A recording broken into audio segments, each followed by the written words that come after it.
Então, nossa aula de física, aula número 9, é o assunto lançamento horizontal.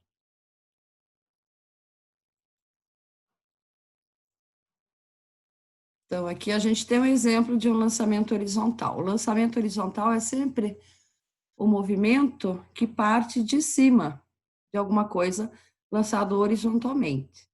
Aqui a gente está vendo, né, uma parábola, então, vendo de perfil. Isso aqui poderia ser uma mesa, por exemplo.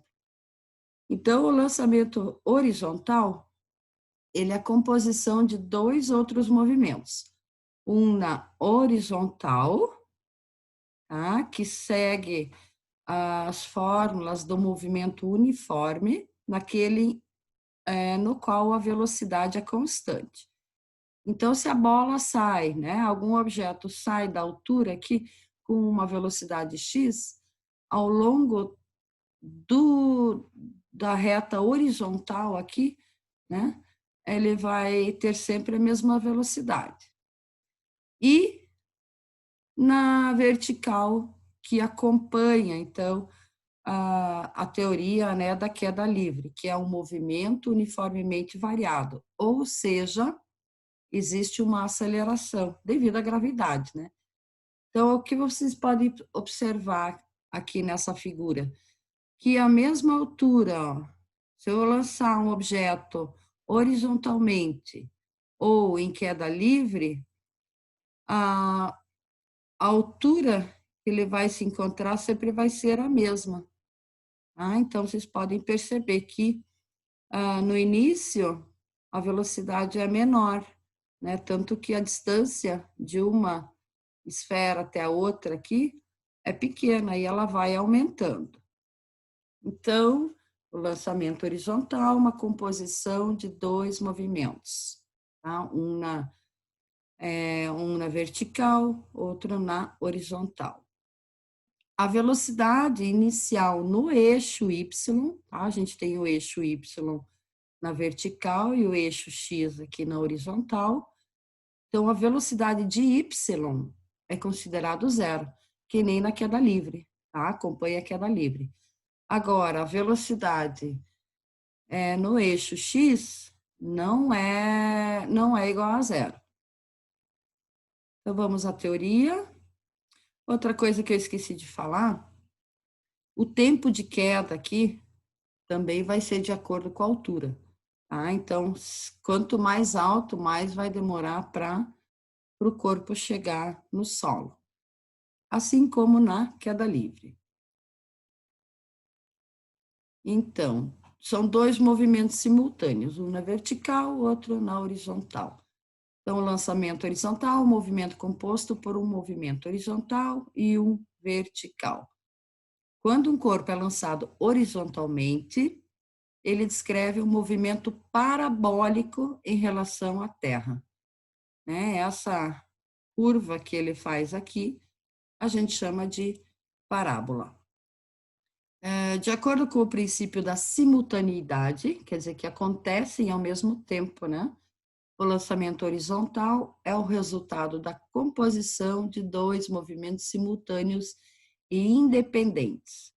A queda livre e o movimento horizontal, ou seja, o movimento no qual a gente considera que a velocidade seja sempre constante. Mais um pouco de teoria. No movimento de queda livre, o movimento vertical, o corpo se move em razão da ação da gravidade. Sim, é a gravidade que faz com que tudo caia. Assim, podemos dizer que o movimento é uniformemente variado, pois a aceleração gravitacional é constante. E lembre que a gente arredonda o valor para 10, tá, da gravidade. No caso do movimento horizontal, a velocidade V0 permanece constante. A velocidade inicial, né? Então, como eu falei antes, se, por exemplo, um corpo for lançado com uma velocidade inicial, agora no eixo X, tá? De 2 metros por segundo, Ao longo de toda a parábola, a velocidade no eixo x vai ser 2 metros por segundo.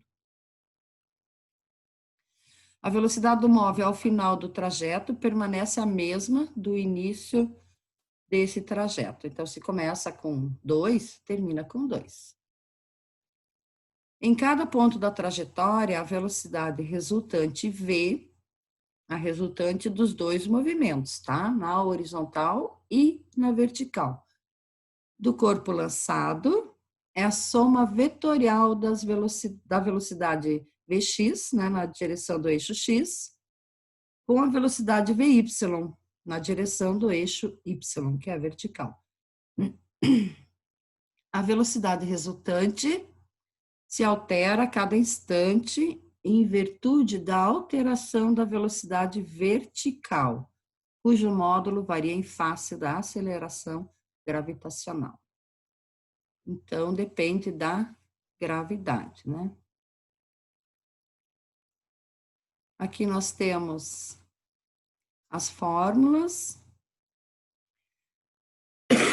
O tempo de queda depende da altura, tá? Isso é bastante importante. Aqui no movimento horizontal, o x é o deslocamento, que também é chamado de alcance, tá? Então, o alcance, quanto que essa esfera, esse corpo alcança? Então, a gente considera essa distância aqui, ó.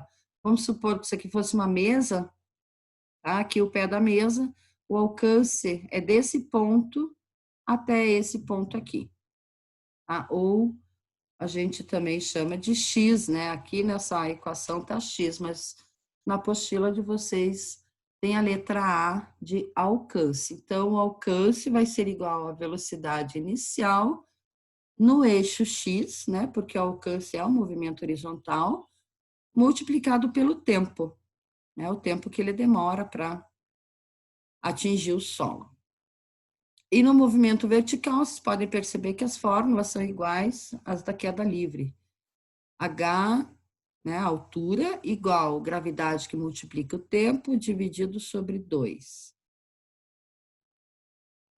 Ou a velocidade no eixo Y, né, que é o vertical, gravidade que multiplica o tempo, ou aqui Torricelli, velocidade inicial ao quadrado, velocidade no eixo Y, né, ao quadrado, igual a 2, que multiplica a gravidade, que multiplica a variação da altura.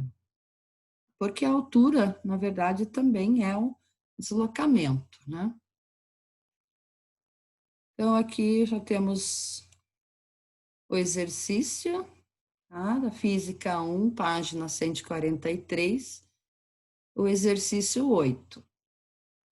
Então, eu sugiro sempre ler o enunciado e ir anotando esses dados aqui, ó, tá? Então, em um experimento escolar, um aluno deseja saber o valor da velocidade com que uma esfera é lançada horizontalmente a partir de uma mesa. Então, ele quer saber a velocidade inicial, essa aqui, tá? No eixo X. Para isso, mediu a altura da mesa e o alcance horizontal atingido pela esfera, encontrando os valores de 0,8 metros para a altura, né? E o alcance foi de 2,8 metros. A partir dessas informações e desprezando as influências do ar, lembre que quando o exercício fala para desprezar as influências do ar, a gente desconsidera o atrito sofrido, né, pelo corpo devido ao ar. O aluno concluiu corretamente que a velocidade de lançamento da esfera em metros por segundo era de... Bom, a gente sempre tem que observar as unidades também. Aqui a altura está em metro, o alcance em metro também. Ele quer saber o lançamento, a velocidade de lançamento em metros por segundo. Então, não precisamos transformar nenhuma unidade. Fica tudo como está. Então, para a gente calcular a velocidade, a gente vai analisando as fórmulas. E a gente pode usar a fórmula do alcance. Só que na fórmula do alcance, o exercício não forneceu o tempo. Então, nós temos que fazer dois cálculos, né? Um primeiro para descobrir o tempo e outro para descobrir a velocidade. Vou ver uma coisa aqui. Aqui eles esqueceram do ao quadrado, ó. Aí eu copiei da internet, mas não tenho o tempo ao quadrado. É indispensável usar isso. Então, substituindo os valores. H igual ao 0,8. E aqui eu já passei, ó. Esse 2 está dividindo, certo? Na verdade, é gravidade que multiplica o tempo ao quadrado divididos por 2. Então, eu já passei ele para o outro lado da igualdade, multiplicando. Então, fica 0,8 vezes 2, igual a 10, né, que é a gravidade, que multiplica o tempo ao quadrado. Esse 10 aqui, como está multiplicando, ele também vai passar dividindo, né, com sinal contrário. A multiplicação é o contrário da divisão. Divisão é o contrário da multiplicação. Então, tem que usar essa regrinha. Então, vai ficar isolando o tempo, né? Tempo ao quadrado igual 1,6, que é a multiplicação de 0,8 por 2, divididos por 10. Isso vai dar 0,16. Tirando da raiz, tá? Que tem ao quadrado aqui. Raiz quadrada de 16 é 4, mas como tem esse zero aqui, a gente tem que acrescentar o zero na frente. Então, o tempo que essa esfera vai demorar para chegar no solo é 0,4 segundos. Com esse dado, a gente joga lá na fórmula do alcance. O alcance ele forneceu, né? 2,8. Ele quer saber a velocidade e o tempo deu 0,4. Então, substituindo, 2,8 igual a V, que multiplica 0,4. Como aqui temos uma multiplicação e queremos isolar a velocidade, o 0,4 passa dividindo. Então, 2,8 divididos por 0,4 vai dar 7 metros por segundo. Então, a esfera chega ao solo com velocidade de 7 metros por segundo. E na próxima página, 144, temos exercício 10. Só que eu não consegui copiar a figura, mas vocês têm a figura na apostila. Então, o enunciado até ficou do jeito que está lá. Considere a figura abaixo, na qual Michele utiliza uma bola de tênis para brincar com seu cãozinho Nonô. Nessa situação, Michele arremessa a bola na direção horizontal para que Nonô corra em sua direção e a pegue. Ao ser arremessada, a bola sai da mão da Michele a uma velocidade de 14,4 km por hora e a uma altura de 1,8 metros do chão. Essa velocidade aqui é a velocidade horizontal, tá? Lembrem-se que a velocidade inicial no eixo Y é 0. Nesse instante, Nonô encontra-se junto aos pés de sua dona. Dadas essas condições, o tempo máximo que Nonô terá para pegar a bola antes que a mesma toque o chão pela primeira vez é. Então, ele quer saber o tempo. Então, mesma coisa, ó, velocidade inicial igual a 14,4 km por hora. Na verdade, a gente nem vai precisar desse dado. Muitas vezes, os exercícios de vestibular, eles colocam coisas para confundir a cabeça do aluno. Então, por isso que eu sempre digo, anotem os dados, tá? E observem qual fórmula que vocês vão precisar usar. O H é 1,8 metros, né? Porque a bola saiu da mão da Michele a uma altura de 1,8 metros do chão. A gravidade continua sendo 10 metros por segundo ao quadrado, qual o tempo?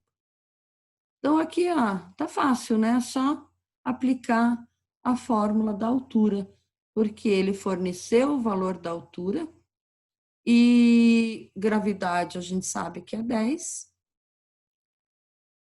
E eu arrumei a fórmula aqui, ó, tá? Para já ficar, né, certo, já isolei o tempo.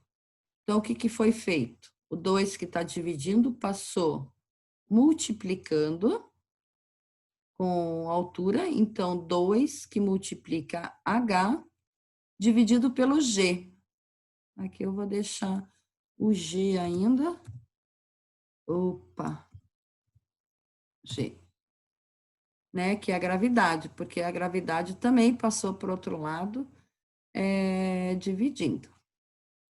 Então, T ao quadrado igual a 2, que multiplica a altura, que é 1,8, divididos por 10, que é a gravidade.